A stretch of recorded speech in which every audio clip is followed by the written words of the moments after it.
বাইরে বৃষ্টি হচ্ছে, দেখতেই পাচ্ছেন অনেক বৃষ্টি চলছে।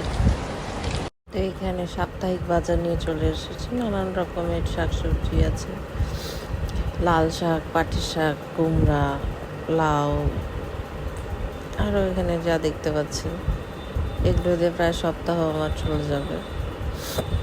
খাওয়া দাওয়ার জন্য এখানে যা লাগে সবই আছে। বিদেশি ধনিয়া পাতা এনেছে সৌরভ, ফার্স্ট টাইম এটা আনলো।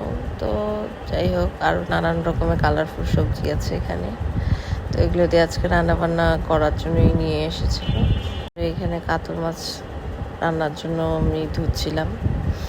তো যেহেতু শাকসবজি আছে, মাছ তো হবেই, রেগুলার আমরা মাছ খাই। এখানে কাতল মাছ নিয়ে নিয়েছি রান্নার জন্য।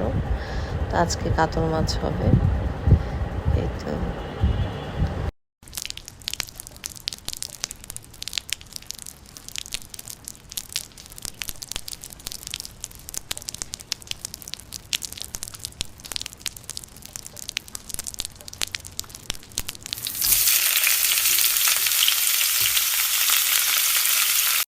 মাছগুলো ছেড়ে দিলাম, সব ঝোলে দিয়ে দিলাম।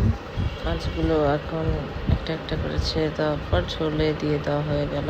ঝোল এখানে রেডি। আর এখানে ডাল, পাট শাকের ডাল, এখানে 2 রকমের ডাল ছিল, শসা, কাচকি মাছ ভাজা, লেবু আর লাল শাক। সব কিছু ভিডিও হয়নি। আর এই যে পাট শাকের ডালটা আপনারা যদি রেসিপি দেখতে চান অবশ্যই কমেন্টসে জানাবেন, জানাবো। সবাই ভালো থাকবেন।